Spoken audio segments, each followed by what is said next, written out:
फैजान भाई, मुझे लगा आप अच्छा बोल रहे हैं, ना टोके। अरे 27 की बात बाद में कर लेते, अभी आऊंगा सेकंड राउंड में। विजय जी का बड़ा बड़ा स्वागत है, वरिष्ठ पत्रकार हमारे साथ जुड़ चुके हैं। सर एक जवाब हमारे साथी बैठे हैं बीजेपी सपोर्टर, उन्होंने बोला संविधान विरोधी जो पार्टी है, सर संविधान विरोधी जो पार्टी कहती है कि हम मनुस्मृति को मानेंगे, कॉन्स्टिट्यूशन को नहीं मानेंगे, और आरएसएस ने एक लेख लिखा था सर 14 अगस्त 1947 को, उनके ऑर्गेनाइजर में छपा था, The people who have come to power by the kick of fate may given a hands the tricolor, but it will never be accepted by the Hindus.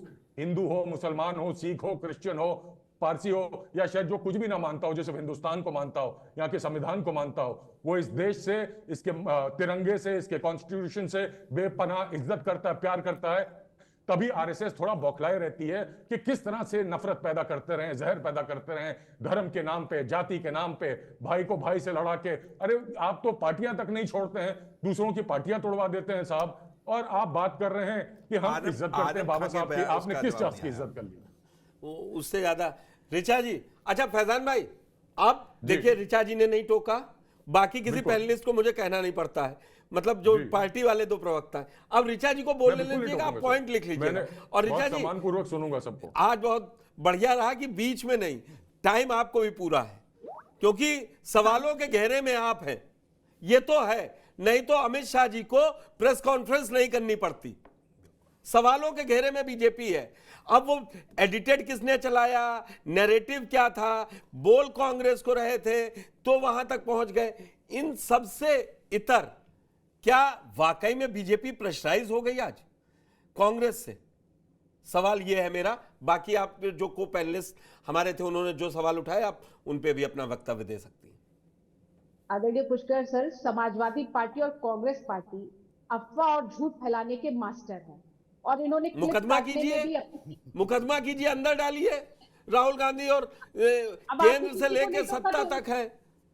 अब आपने किसी को नहीं टोका तो मुझे भी अपनी बात पूरी करने दीजिए। अरे आप सत्ता में, आपको टोकेंगे भी, आपसे ही सवाल करेंगे। ये तो 10 साल से बाहर है। नहीं, वो करेंगे कि नहीं करेंगे, इसका स्पष्टीकरण आदरणीय अमित शाह जी ने अपनी प्रेस कॉन्फ्रेंस में दे दिया है। और आपको वो भी याद होगा कि राहुल गांधी जी अपने कई वक्तव्यों के लिए कई बार माफी मांग चुके हैं।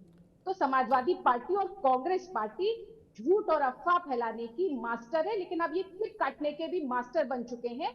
ये आज पूरे देश को पता चल चुका है। अभी देखिए, भारतीय जनता पार्टी को कांग्रेस और समाजवादी पार्टी के किसी सर्टिफिकेट की जरूरत नहीं है, क्योंकि बाबा साहब के जन्म दिवस 14 अप्रैल को समरसता दिवस के रूप में मनाने का काम भारतीय जनता पार्टी ने शुरू किया, और आदरणीय प्रधानमंत्री मोदी जी की तरफ से ये शुरुआत की गई। संविधान दिवस को मनाने का काम भी हमने किया, और आज संविधान दिवस मनाया जा रहा है। सिर्फ इस अर्थों में नहीं मनाया जा रहा है कि बाबा साहब भीमराव अंबेडकर जी का नाम लेना है, बल्कि बाबा साहब भीमराव अंबेडकर जी ने संविधान में जो आदर्श और मूल्य दिए हैं, वो जन सामान्य तक, अंतिम जन भावना तक पहुंच सके, इसलिए उसको मनाया जा रहा है। साथ ही साथ बाबा साहब भीमराव अंबेडकर जी के चाहे जन्म स्थान हो, शिक्षा का स्थान हो, उनकी दीक्षा का स्थान हो, उनके महापरिनिर्वाण का स्थान हो, उन सबको पंचभूमि के रूप में, पंच तीर्थ के रूप में विकसित करने का काम भारतीय जनता पार्टी ने किया है। और वो भी याद करना चाहिए कांग्रेस और समाजवादी पार्टी को कि वो ही पार्टी है जिसने बार बार, कांग्रेस पार्टी ने स्वयं को ही भारत रत्न देने का काम किया, लेकिन बाबा साहब भीमराव अंबेडकर को भारत रत्न न सिर्फ भारतीय जनता पार्टी की समर्थित सरकार ने दिया, बल्कि कांग्रेस पार्टी 90 तक लगातार ये प्रयास करती रही कि बाबा साहब भीमराव अंबेडकर जी को भारत रत्न ना मिले। अभी समाजवादी पार्टी के प्रवक्ता बहुत बातों को कह रहे थे, तो मैं उनको याद दिलाना चाहती हूँ कि आपने तो रिकॉर्ड स्तर पर किस तरीके से बाबा साहब भीमराव अंबेडकर को समय समय पर अपमानित किया, ये भूलना नहीं चाहिए। अखिलेश यादव जी ने एक दिन में 12 जिलों के नाम बदल दिए। जितने दलित महापुरुषों के नाम रखे गए, वो सब बदलने का काम अखिलेश यादव जी ने, समाजवादी पार्टी ने किया। लोकसभा में प्रमोशन में आरक्षण के बिल को फाड़कर उसके फर्रे उड़ाने का काम समाजवादी पार्टी ने किया। और बहन जी, जो कि उत्तर प्रदेश की नहीं बल्कि देश की एक सबसे बड़ी दलित नेता थी, उनके साथ किस तरीके का दुर्व्यवहार समाजवादी पार्टी ने किया कि बहन जी को ये शपथ लेनी पड़ी कि वो भारतीय गौरव का प्रतीक साड़ी को दोबारा पहनेंगी नहीं। आपकी तो दलित नेत्री को आप बर्दाश्त नहीं कर पाए थे। आप लोकतंत्र की दुहाई देते हैं। समाजवादी पार्टी को सिर्फ इतनी भनक लग गई थी कि बहुजन समाज पार्टी अपना समर्थन वापस ले सकती है, तो आप तो इस कदर की गुंडागर्दी पर उतर आए कि आपने गेस्ट हाउस में घुसकर एक दलित महिला के साथ, एक दलित महिला नेत्री के साथ किस तरीके का व्यवहार किया। ये बहुजन समाज पार्टी की राष्ट्रीय अध्यक्ष बहन कुमारी मायावती जी ने समय समय पर कोट किया है। ये वही समाजवादी पार्टी है जिसने सरकार आने पर एक साथ 2 लाख दलित कर्मचारियों को डिमोट करने का काम समाजवादी पार्टी ने किया था। और अभी जब आरक्षण में वर्गीकरण की बात सुप्रीम कोर्ट ने एक सुझाव दिया, तो उसका भी समर्थन करने का काम समाजवादी पार्टी ने किया। हम तो भारतीय जनता पार्टी है, हमने बाबा साहब के मूल्यों को न सिर्फ उनको उचित सम्मान दिया, बल्कि उनके मूल्यों को आगे बढ़ाया है। और ऋचा जी वक्तव्य में छूट न जाए, मैं पूछ लूं, वर्गीकरण के विरोध में है बीजेपी? नहीं, मैं जानना चाह रहा था। समाजवादी पार्टी का ठीक है, जो है वो मैं उनसे पूछूंगा। बीजेपी की भी लाइन क्लियर हो जाए, क्योंकि इसको मैं एकदम क्लियर है, बीजेपी की लाइन एकदम क्लियर है। आदरणीय पुष्कर सर, आदरणीय प्रधानमंत्री मोदी जी की कैबिनेट ने कहा है कि बाबा साहब भीमराव अंबेडकर जी ने जो संविधान में आरक्षण का प्रावधान किया है, उसी आधार पर आरक्षण लागू रहेगा। और समाजवादी पार्टी और तेलंगाना में क्या कह के आए हैं? तेलंगाना में क्या कह के आए प्रधानमंत्री? तेलंगाना में प्रधानमंत्री ने क्या कहा? नहीं, मैं अरे भाई, इसी से बात संविधान पे थी।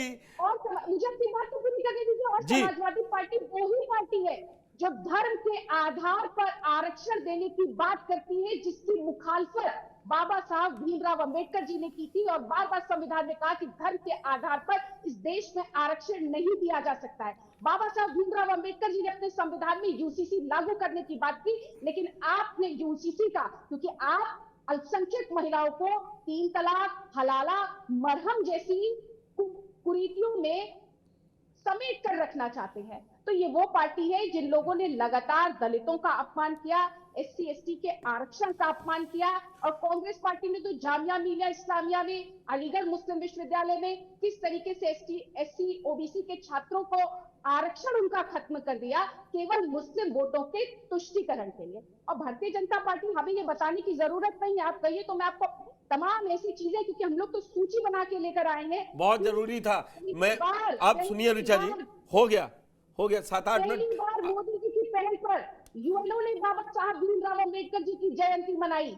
हम लोगों ने न सिर्फ हिंदुस्तान में, बल्कि लंदन जहां उनकी शिक्षा दीक्षा हुई, वहां तक उनके स्मारक का निर्माण करने का कार्य किया है। ठीक है, फैजान भाई आ रहा हूं। ऋचा जी से 2-4 सवाल तो ले लूं। 2014 से ही भाजपा आई, 96 से भी एनडीए आई थी, 98 में भी आई, 99 में भी आई, और 89 में सुनिए, सुनना पड़ेगा, सत्ता में आप हैं, ये मैं और किसी को नहीं सुना पाऊंगा। 89 में जब कांग्रेस बिल लेके आई थी ना नौकरी में, तो सबसे ज्यादा विरोध बीजेपी के 89 सांसद कर रहे थे। उस पे भी बात सामने आनी चाहिए। विजय जी, मैं आऊंगा, और अब विजय जी को इंट्रोड्यूस कर लूं, 40 मिनट हो गए। विजय जी, आज जो कांग्रेस ने दबाव बनाने की कोशिश की, इसको आप किस तरीके से देख रहे हैं कि एक बार फिर सपा और कांग्रेस का गठजोड़ फेविकोल टाइप वाला हो जाएगा? क्योंकि मुद्दा बड़ा है, ये अब हर चर्चा में हर दिन आएगा। बीजेपी जितने स्पष्टीकरण देना चाहे, कांग्रेस के कितने कुकृत अंबेडकर जी को लेकर हो, गिना दे, लेकिन अब जब भी समाजवादी पार्टी बैठेगी, कांग्रेस बैठेगी, वो बीजेपी को इसी पे टोकेगी कि आप कितना, वो आरएसएस गिना दिया उन्होंने 49 से। फैजान किदवई, शायद आप तब ज्वाइन नहीं कर पाए थे। आरएसएस का एक हट नहीं पाता है गुरु गोलवलकर के बंच ऑफ थॉट्स को लेकर, हमेशा बीजेपी को डिफेंड करना पड़ता है। मैं साफ बोल रहा हूं, अंबेडकर जी को ही लेकर। लेकिन ये एक नया आ गया, इसको यूपी की सियासत के तौर पर आप कैसे देख रहे हैं? नहीं, इसका बहुत ज्यादा असर नहीं पड़ेगा, क्योंकि इस तरह के जो जैसे भी आपने ढेर सारे बयानों का जिक्र किया, आजम खां का बयान का जिक्र किया, और भी लोगों के बयान हैं। डॉक्टर अंबेडकर एक बहुत बड़े प्रतीक हैं, और हमारे वो दलितों के लिए पहले संघर्ष करते हैं और सबसे ज्यादा वो देश के लिए संघर्ष करते हैं। और अंबेडकर जी को अगर पढ़िए तो उनकी एक किताब भी है, पाकिस्तान है भारत का विभाजन। वो किताब बड़ी रोचक है, उस किताब को भी पढ़ना चाहिए। और बहुत अच्छी बात है कि अब संविधान सारी किताबों से ऊपर हो गया है, और ये पहली बार ऐसा हुआ है देश में 75 साल बाद कि संविधान को तमाम धार्मिक किताबों से ज्यादा महत्व मिल रहा है। और जो लोग अपने लिए पर्सनल लॉ की मांग को लेकर बहुत जूझते रहे हैं, वो भी अब संविधान की ही बात कर रहे हैं। तो ये बहुत बड़ा बदलाव है, मैं इसे बड़े बदलाव के तौर पे देख रहा हूँ। बिल्कुल। और मैं ऐसा मानता हूँ कि डॉक्टर अंबेडकर ने जो अपनी बातें लिखी हैं, मेरे पास वो किताब भी है और ओपन भी है, उसमें मैं कोट कर सकता हूँ कि अपनी किताब में उन्होंने बहुत बहुत कुछ लिखा है, उसका जिक्र करने की यहाँ जरूरत नहीं, चूंकि संदर्भ हम अंबेडकर ही हैं, इसलिए मैंने ये बात कही। देखिए, हमेशा जो काम है किसी का, एक बात है, ठीक है, वो उसमें बयान में ऐसा ऐसा ध्वनित हो रहा है कि वो अंबेडकर से ज्यादा भगवान को महत्व दे रहे हैं, तो ये ध्वनित हो रहा है। तो भगवान तो मानते हैं अंबेडकर को, हमारे दलित समाज के लोग जो SC ST हैं, वो भगवान के बराबर ही दर्जा देते हैं। शादी विवाह के कार्ड में उनकी तस्वीर भी छापते हैं गणेश जी की जगह। तो ये बहुत अच्छी बात है। एक ऐसा समाज सुधारक जिसने समाज को नई ऊर्जा दी, शिक्षा की बात की, जागरूकता की बात की, और उनके विचार धीरे-धीरे करके आगे बढ़े हैं।